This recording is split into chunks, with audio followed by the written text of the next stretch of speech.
और चुटकी बजाकर उस धारा 370 को हम लोगों ने समाप्त कर दिया। और जो नेशनल कॉन्फ्रेंस फिर से धारा 370 को बहाल करने की बात करती है, उसी नेशनल कॉन्फ्रेंस के साथ मिलकर यह कांग्रेस चुनाव लड़ रही है। बहनों भाइयों, इतने बड़े बड़े अपराध इस कांग्रेस पार्टी ने किए हैं, मुझे पक्का विश्वास है कि हिंदुस्तान की जनता इन्हें कभी भी माफ नहीं करेगी। कांग्रेस ने मजहब, जात या पंथ के आधार पर देश को बांटने की कोशिश की है। और मैं कांग्रेस के दोस्तों को बतलाना चाहता हूं, राजनीति केवल सरकार बनाने के लिए नहीं की जानी चाहिए, राजनीति की जानी चाहिए तो देश बनाने के लिए राजनीति की जानी चाहिए। मेरे कांग्रेस के दोस्तों, कहां आप देश को ले जाना चाहते हैं? अब आपने कहना शुरू कर दिया हमारी सरकार बनेगी और जाति के आधार पर हम जनगणना कराएंगे। कितनी जातियां हैं? मैं आपको बतलाना चाहता हूं, 2011 में भी जनगणना हुई थी। जाति, उपजाति, गोत्र यह मिलाकर लगभग लाख से अधिक हो गए थे। वह जनगणना प्रकाशित ही नहीं की गई। समाज कल्याण मंत्रालय ने भी एक जनगणना कराई। कई हजार पिछड़े वर्ग के लोग, कई हजार अनुसूचित वर्ग के लोग, कई हजार अनुसूचित जनजाति के लोग, और आप कहते हैं हम जातिगत जनगणना कराएंगे और जिस जाति को जो आरक्षण का हक अधिकार मिलना चाहिए वह हक और अधिकार उनको हम देंगे। अरे कितना आरक्षण दोगे?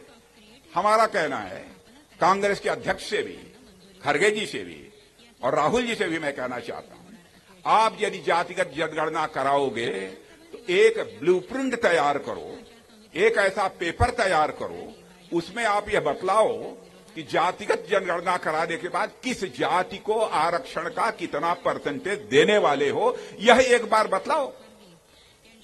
और वह ब्लूप्रिंट लेकर, वह पेपर लेकर जनता के बीच आओ। सारे देश में बहस होनी चाहिए। यदि जनता उससे सहमत है तो बहनों भाइयों, हम लोगों को कोई आपत्ति नहीं। कितनी जातियों को आप देंगे? केवल सत्ता हासिल करने के लिए समाज की समरसता को, समाज के भाईचारे को यह तार तार किए जा रहे हैं। यदि कोई सच्चाई होती तो बात भी समझ में आती। केवल आंखों में धूल झोंका जा रहा है। बहनों भाइयों, बराबर देश की जनता को गुमराह करके इन लोगों ने वोट हासिल किया है।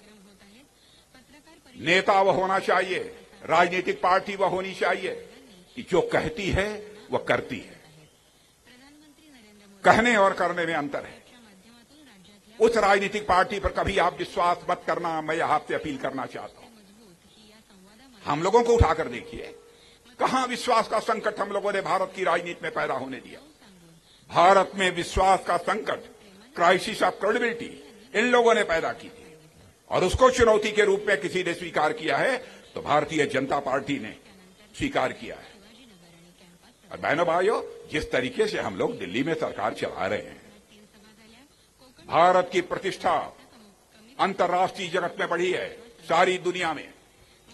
पहले भारत अंतर्राष्ट्रीय मंचों पर कुछ बोलता था, लोग भारत की बातों को गंभीरतापूर्वक नहीं सुनते थे, लेकिन भारत आज दुनिया के मंचों पर, अंतर्राष्ट्रीय मंचों पर कुछ बोलता है, सारी दुनिया कान खोलकर सुनती है कि भारत बोल क्या रहा है। यह भारत की हैसियत बनी है।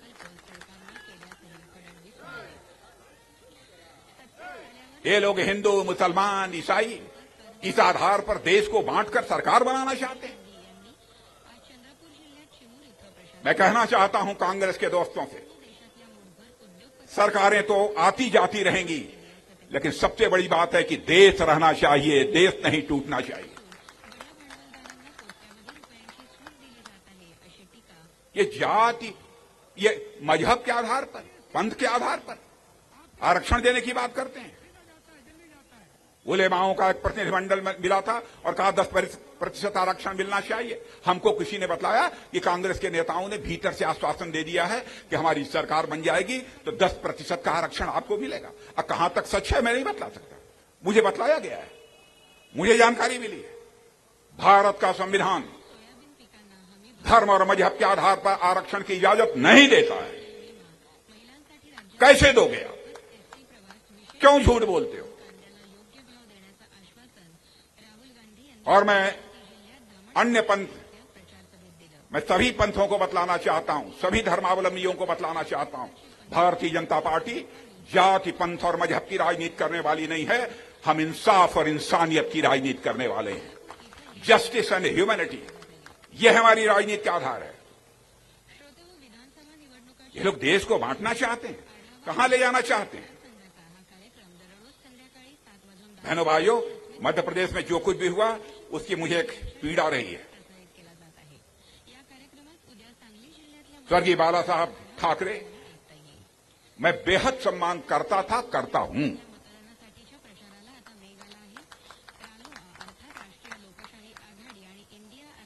लेकिन सत्ता के लिए उद्धव जी ने जिस तरीके से सिद्धांतों को ताक पर रख दिया है, उससे मुझे बेहद पीड़ा हुई। मैं यही कहना चाहता हूं, उद्धव जी, सरकार बनाना कोई बड़ी बात नहीं है। इंसान वो होता है जो अपने सिद्धांत और रसूलों से चाहे कितनी बड़ी विपत्ति क्यों ना आ जाए, वह डिगे ना। और आपने यह क्या कर दिया? बहनों भाइयों, मानकर चलो आप, कांग्रेस जिसके गले लगी है उसका डूबना तय है। इन लोगों को पकड़ लिया है कांग्रेस ने, अब इनका जाना तय है। क्या मानकर चलो? हर चीज में, संविधान के मामले में भी इन लोगों ने मनमानी की है। जैसा मैंने आपको बतलाया, और जैसा मैंने बतलाया कि कई बार संविधान के साथ इन लोगों ने छेड़खानी भी की है। जातिगत जनगणना की बात कर रहे हैं, देश को बांटने की बात कर रहे हैं। इसलिए एक चीज याद रखिएगा मेरे बहनों भाइयों, आपको न बंटना है और न आपको बांटना है। पूरे देश को एक साथ रहना है, एकजुट रहना है।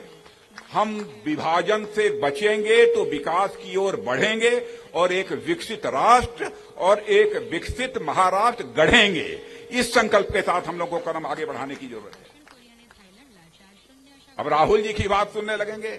राहुल जी तक मोहब्बत की दुकान लेकर चल रहे हैं, लेकिन अपनी मोहब्बत की दुकान में वह नफरत का सामान बेचते हैं।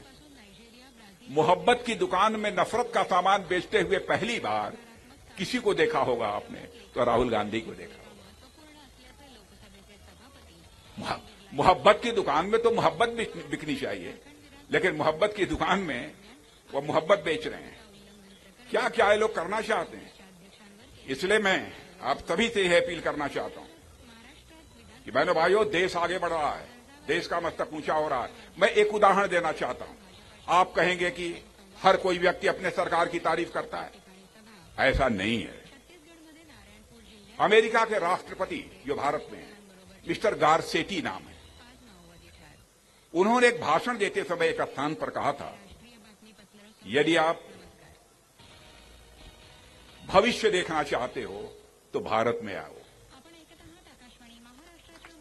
यदि भविष्य महसूस करना चाहते हो तो भारत में आओ, और भविष्य पर काम करना चाहते हो तो ऐ दुनिया वालों, भारत में आओ।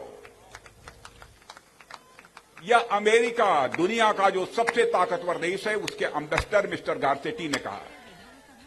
अंग्रेजी में कहना हो तो मैं कह सकता हूं कि मिस्टर गारसेटी ने कहा कि if you want to feel the future, come to India.